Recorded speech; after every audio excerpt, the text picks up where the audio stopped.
अच्छा हो गया पेपर? अरे वाह, अरे वाह, कौन सी शिफ्ट में? फर्स्ट में। हमसे ही पढ़े? हाँ जी। तो एक बार अरे नजदीक कैसे आज ही तुमसे मुलाकात हो। तो क्या नाम है आपका? उपेंद्र शर्मा। उपेंद्र शर्मा जी। तो पेपर में पहले तो ये बताओ कि बढ़िया हुआ पेपर? हाँ जी। कितने क्वेश्चन अटेम्प्ट किए? 72 क्वेश्चन आपने अटेम्प्ट किए। लगभग एक्यूरेसी क्या रही होगी? एक्यूरेसी 70 के समथिंग में। अरे वाह, ताली बजा दो एक बार। ऐसा कौन सा सब्जेक्ट रहा जिसमें तुम ये, वैसे तो हालांकि भाई जब 70-80 में से 70 ठीक करने की ये कह रहे हैं, हाँ जी। तो फिर तो मैं पूछूं भी नहीं, बेकार है कि भैया क्या बढ़िया रहा, सब कुछ मस्ती रहा है इनका। तो फिर भी मतलब ये है कि जीएस कितने क्वेश्चन कर दी? ठीक है, 10 ही क्वेश्चन देंगे सर बस। तो मतलब बाकी तो फिर 20-20 कर आए तुम? हाँ जी। भाई खिलाड़ी आ गए भाई। अच्छा, हाँ वो मैं आपके में। जो टेस्ट देते हो? हाँ जी, उसमें 150 नंबर। 150? अरे भाई 145 पहली चॉइस क्या है? अच्छा, तो अभी जैसे अभी केवीएस की भी चल रही है। हाँ, अभी जैसे हमसे आपने तैयारी करी, हाँ जी। तो बहुत बढ़िया तरीके से करी। आपका तैयारी बता रही है भाई 150 नंबर का मतलब है कि 80 क्वेश्चन में से 160 तो टोटल ही है, 80 में से 75 क्वेश्चन ठीक हो रहे हैं इनके, इसका मतलब ये है। तो ये अपने आप में एक बड़ी उपलब्धि है, नहीं है? तो इस उपलब्धि में अंकित सर के बारे में और हमारे मतलब जो RWA चैनल है, तुमको अगर कुछ भी मतलब ये हो कि हाँ भैया ये चीज है, कुछ शब्द, 2 शब्द हो कि मैं तो इस बात को कहना चाहूंगा 2018 वाला। तो उसमें कितना था? उसमें मेरे 77 नंबर थे उस टाइम पे। जब तो बाहर कितने नंबर से हो गए? बाहर तो फाइनल तो 84-85 पे गई थी, जो सब तो लास्ट। तो उस टाइम पे जैसे भाई इस बात को थोड़ा ध्यान सुनियो, जैसे इन्होंने पहले क्या था कि इनकी ये मेरिट में बाहर हो गए, तो पिछली बार भी हमसे ही पढ़े आप? नहीं, पिछली बार नहीं पढ़े थे, वो 2018। पिछली बार ही पढ़ लेते तो हमसे। भाई नहीं, पिछली बार ओवर एज हो गया ना, इसलिए आपको जो मौका मिला है उसमें भरा है मैंने। अच्छा, जो एज मिल गए। हाँ, अच्छा, जो एज बढ़ गई, बहुत बढ़िया। शायद ये मौका फिर स्पेशली इनके लिए मिला है भाई। बहुत बढ़िया, बहुत बढ़िया। ये मतलब इसे कहते हैं देखो 3 बातें होती हैं। एक चीज तो होती है लगन प्लस मेहनत प्लस निरंतरता, और तीसरी बात और निकल के आ रही है, तीसरी बात इसमें एक चीज और निकल के आ रही है कि भैया एक चीज, एक भाग्य भी चीज हो रहा है और बराबर सफलता। तो सीधी सी बात है, भाई का पिछली बार ये रह गए, तो जब आदमी मेरिट में रह जाता है उसे दुख होता है। मतलब देखो एक चीज है कि जिसने तैयारी ना करी, जिसने कभी तैयारी ही ना करी, उसे तो किस बात की खुशी और किस बात का दुख। उसे तो ये लगे चल पेपर तो दे ही रहे हैं। जो वैसे हो में ना मौज मस्ती वाले, वो सेंटर भी ऐसी जगह भरे जयपुर है, कुछ भी सही घूम तो आएंगे ही। हाँ, घूमने की वजह। ग्रुप डी में सर मेरा ऑलरेडी हो गया है, अभी मतलब फिजिकल है 23 तारीख को, अगले महीने। ग्रुप डी हाँ तो हो, फिजिकल तो हो ही जाएगा। तो लो भाई साहब, 2 नौकरी है इनके पास, है ना? अब एक चीज है कि तो मैं ये बता रहा था, जो आदमी करे मेहनत, उस आदमी को भाई दुख हो गए, और जब आदमी 1 नंबर से बाहर हो जाए, तो बस 1 नंबर से बाहर हो गया, तो वो दुख बहुत ज्यादा हो गए। तुमने कभी देखा है, अब जैसे कल श्रीलंका तो श्रीलंका के अंदर दुख थोड़ी हो रहा होगा ना भाई।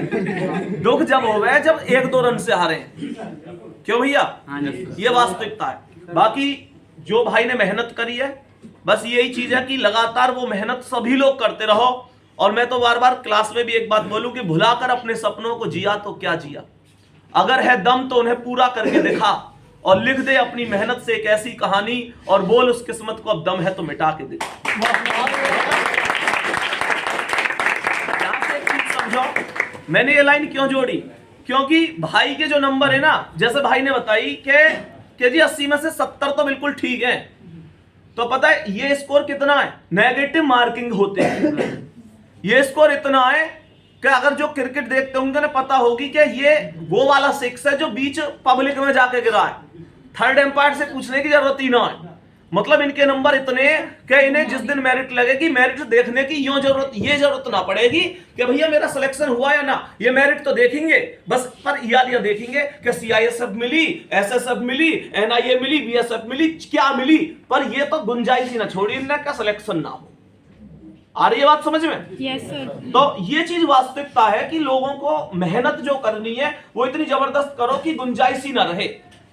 बाकी भाई पड़ोस में तो सब लोग ऐसे हो गई है कि ये इस दिन इतने दिन से तैयारी कर रहा है, इसका सिलेक्शन नहीं हुआ, ये पता ना कैसे पढ़ रहा है। जिस दिन तुम्हारा सिलेक्शन हो जाएगा, जिस दिन ज्वाइन लेटर मिल जाएगा, दुनिया को पता चल जाएगा कि भाई तुम कैसे मेहनत कर रहे हो। बाकी पढ़ना सब चाहो, लेकिन हाँ ये है कि ये दिखाने की जरूरत ना कि भैया मैं तैयारी कर रहा हूं, मैं तो भैया डेली डेली पड़ोसिन से तो पता है मैंने RWA का बैच ले लिया है ना, ये कहने की जरूरत ना है। समझ में आ रही है? ये कहने की जरूरत नहीं है, क्योंकि एक सीधी सी बात है कि तजुर्बों ने शेर को खामोश रहना सिखाया। तजुर्बों ने शेर को खामोश रहना सिखाया है, क्योंकि दहाड़ कर शिकार नहीं किए जाते। तुमने देखी होगी क्या, शेर अगर दहाड़ के चलेगा तो शिकार तो छिपी जाएंगे। हाँ भैया, तो कहते हैं कि तजुर्बों ने शेर को खामोश रहना सिखाया है, क्योंकि दहाड़ कर शिकार नहीं किए जाते। और कुत्ते भौंकते हैं अपना जिंदा दिली का एहसास दिलाने के लिए, पर जंगल का सन्नाटा शेर की मौजूदगी बयां करता है। सफलता सीधी सी बात है, एक दिन में तो मिले ना, लेकिन एक दिन जरूर मिले भाई। ये जो वर्षों की मेहनत है ना, ये वर्षों की मेहनत, ये सब चीजें, आदमी डिमोटिवेट भी हो गए। दुनिया ऐसा नहीं है आदमी डिमोटिवेट नहीं होता, होता है, आदमी टूटता भी है कई बार। तुम लोगों को मैं बताऊं, मैं पिछले 21-22 तारीख में एक बहुत अजीब सी बीमारी से ग्रसित हुआ था। आप में से मैक्सिमम लोगों को पता है जो लोग पढ़े हैं, जिसे लकवा टाइप बोले, मैं दवा भी उसी के लेने आया। एक चीज सोचो कि जिस टाइम पे मेरे वो बीमारी हुई, मेरा जो ये मुंह है ना, ये इधर साइड से मतलब इस तरीके से टेढ़ा हो गया कि इधर साइड से ये ओपन ना हो रहा है एक साइड से, और सोते में भी एक आंख बिल्कुल खुली रह गई। मैं कुछ भी खा रहा हूं पी रहा हूं, साइड में बिखर रहा है, प्रॉपर ना कोई चीज खाई जा रही, ना पी जा रही, ना बोला जा रहा। सोचो कितना मतलब। और पता है बहुत सारे लोग क्या कहे, भाई अरे ये तो धीरे धीरे मुंह से स्टार्ट होगा, पूरे शरीर पे हो जाएगी। तुम लोग ऐसे सोचो कि एक आदमी जो मतलब इतने लोगों को पढ़ा भी रहा हो, सब चीज चल रही हो बढ़िया तरीके से, इतने सारे लोग उससे प्यार भी करते हो, इतने बहन भैया हो उसकी जिंदगी में, है ना, ये सब हो, और अचानक से एक ऐसी बीमारी हो जाए तो उसका दिल मेरे अंदर से कई बार यार संदीप, अब तक तो इतने सारे लोगों के रोजगार के मतलब साथ था, मतलब एक हमारी पूरी टीम है, तो उसमें कुछ ना कुछ भैया सहयोग था, क्योंकि सहयोगी हो एक रहे। वो आपने सुनी होगी एक कहानी कि जब समुद्र का पुल बन रहा था रामायण में, तो एक गिलहरी बार बार, है ना, सुनिए ना, रेता में घूम के आती फिर समुद्र में, जबकि उसे पता ही मेरे योगदान से कुछ ना हो रही, लेकिन उसे पता ही कि कुछ तो भगवान के नेक काम में कुछ तो मेरा भी योगदान है। तो भैया थोड़ा सा योगदान हमारा भी, जैसे इसे एक मामूली योगदान, तो लेकिन उस टाइम पे क्या, अब तो शायद मैं खुद ही बोझ बन जाऊंगा। भाई वो बोझ है जब आदमी का एक साइड ही बेकार हो जाए, तो है भैया।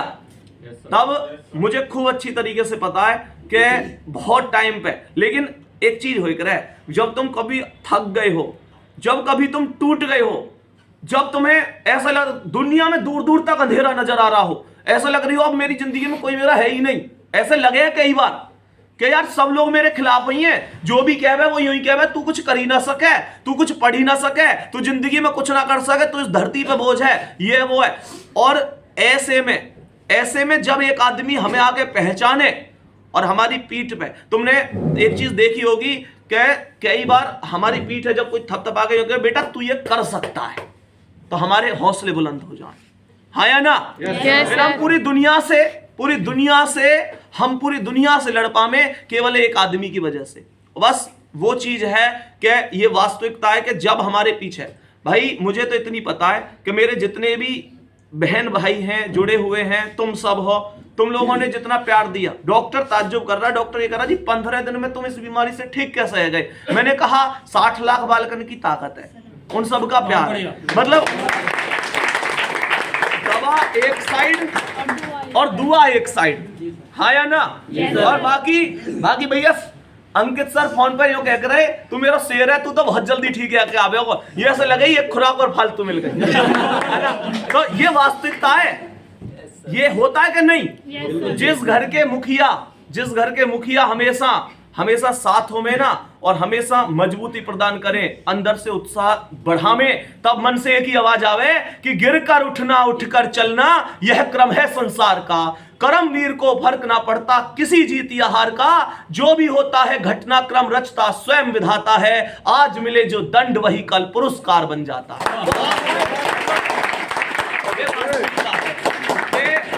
जिंदगी में कोई भी ना हारो भैया, जब तक वो अपने मन से ना हारो। किसी ने कही है मन के हारे हार है और मन के जीते जीत। मान लिया तो हार गए और ठान लिया तो जीत गए। समझ में आ रही है ना? ये कोई भी इस पृथ्वी पे यूं मत समझो कि ये ज्यादा होशियार है, कोई होशियार ना है। ये होशियार है ना तो कोई बात नहीं, तुम कमजोर हो, ये 8 घंटा पढ़े, तुम 12 घंटा पढ़ो, तुम भी यही के बराबर है जाओगे।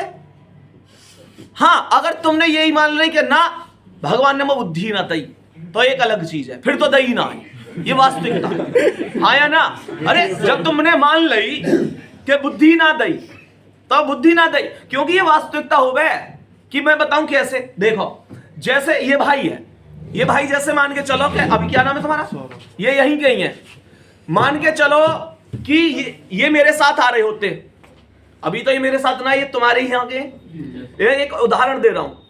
तो ये जैसे मेरे साथ आ रहे होते और जैसे ये मेरे साथ आ रहे होते, मैं तुम्हारे जो हमारे भैया जी हैं लाइब्रेरी वाले हैं, तो मैं अगर मान के चलो रास्ते में भैया जी के पास साथ फोन करता कि मेरे साथ सौरभ भैया भी आ रहे हैं, और ये सौरभ भैया ना बहुत मतलब सीधे, इनके घर के ने पीटते रहे में, ये है वो है। जबकि सुना तुम सौरभ भाई के बारे में कुछ भी ना जानो तुम इनके बारे, मतलब अगर ये मेरे साथ आते तो तुम इनके बारे में कुछ ना जानते। हालांकि 2-4 अभी ऐसे हो सके जो इनके बारे में मतलब बहुत कुछ जाने, लेकिन सोचो अगर मैं इनसे ये बात कहता और ये फिर तुमसे ये बात कहते कि उनके साथ एक सौरभ भाई आ रहे हैं, तो इस तरीके से, तो जैसे ही मेरे साथ एंट्री करते ना और मैं इनका परिचय कराता कि ये सौरभ भाई हैं, तो तुम सब इन्हें मतलब जानो ना उनके बारे में कुछ भी, लेकिन फिर भी तुम सब इन्हें एक पीड़ित की नजर से देखते कि हाँ भाई ये वो याद है यार, कैसे यार मतलब आके घर के क्यों ठोके, अलग ही लेवल की सोच बनी, जबकि तुम इसके बारे में कुछ ना जानो। ये होवे ना होवे।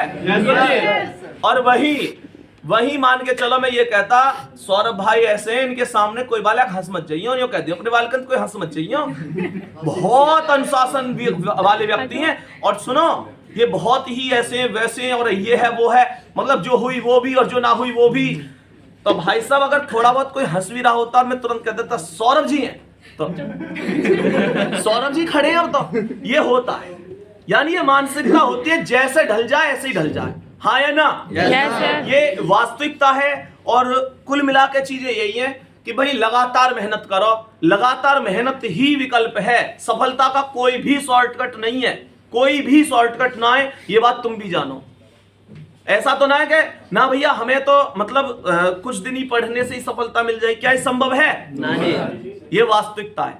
कोई किसी का दोस्त ना है, कोई भी, ये वास्तविकता है, कोई काई को दोस्त ना है जो सेलेक्ट। अच्छा एक बात बता, तुम्हारे गांव में 2-4 ऐसे ना होंगे कि भैया पहले तो मोते खूब अच्छी बात करे रहे हो वो, और अब तो वो जब आवे तो बोले ही ना है, ये होता है कि ना? Yes sir. अरे भैया किसी की जिंदगी में अगर ऐसा ना हेरो हो तो दिक्कत मत लियो, मैं ना कहूंगा वो तुम्हारा सौभाग्य है, मैं कहूंगा वो कुछ दिन बाद शुरू हो जाए। समझ में आ रही है? ये वास्तविकता है।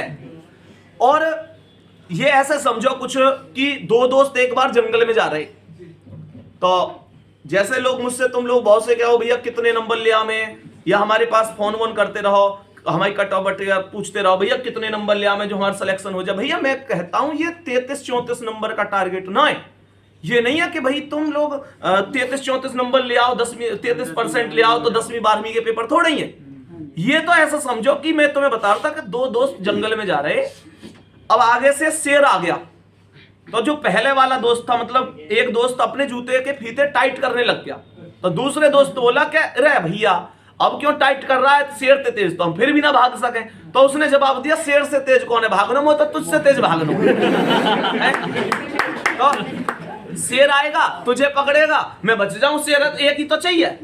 तो इसका मतलब क्या है, अपने दोस्त के, अपने कोई भी सगे संबंधी, मैं ये ना कह रहा हूं भैया का स्वार्थी बन जाओ, समझ में आ रही है? पता चले कल को तुम्हारी सीट ही बदल जाए।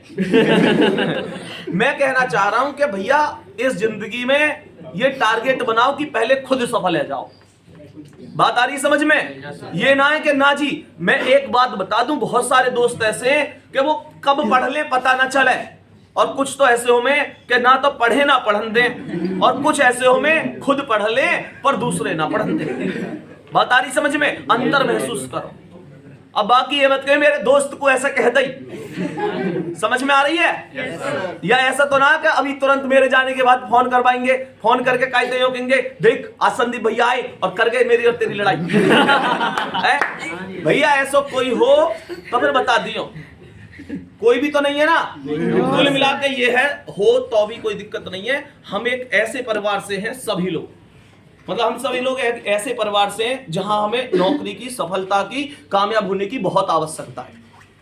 समझ में आ रही है? तुम लोगों में से मैक्सिमम लोग, मुझे एक बात बताओ, ऐसे हैं कि भैया मेरा सिलेक्शन ना हुआ तो कोई दिक्कत ना रही, मैं तो सिलेक्शन ना भी होगा तो मेरे पापा पे इतना पैसा है कि 50 लाख रुपए का बिजनेस खुलवा देंगे। कहीं नहीं है भाई। हम सभी लोग एक मिडिल फैमिली से, हम सभी मिडिल फैमिली का मतलब ये हो गया कि जब रात को दाल बच जाए ना तो मम्मी ये सोचे सुबह को काम चल जाए, वो कोई गलत भी ना सोचे। भैया मिडिल फैमिली हमारी बहुत बड़ी स्टैंडर्ड लेवल थोड़ी है। समझ में आ रही है? तुम में से बहुत सारे ऐसे हैं जिनका पूरा परिवार केवल केवल और केवल तुम्हारे ऊपर डिपेंड है। समझ में आ रही है? तुम्हारे, अगर तुम्हें आज अपने इस जवानी में यो ना दिखी कि भैया मुझे कामयाब होना है, ध्यान रखियो छोटे भैया इंतजार कर रहे हैं कि तुम कामयाब हो जाओगे तो तुम उन्हें जी खोल के पढ़ा पाओगे और वो पढ़ पाएंगे। मम्मी पापा कभी ना कहमे, कभी भी मम्मी पापा ये ना कहमे कि भैया, कभी ये नहीं कहते कि भैया एक काम करिए जो है तू कामयाब है जा, ये कर वो कर, या तुम्हें तुम्हारे सामने अपनी ख्वाहिश दिखाते होंगे लेकिन वो पीछे जरूर बात करें। हाँ या ना? देखो मैं तुम्हें एक छोटी सी बात बताऊं, इसे बंद कर लो, 1 मिनट बंद कर लो।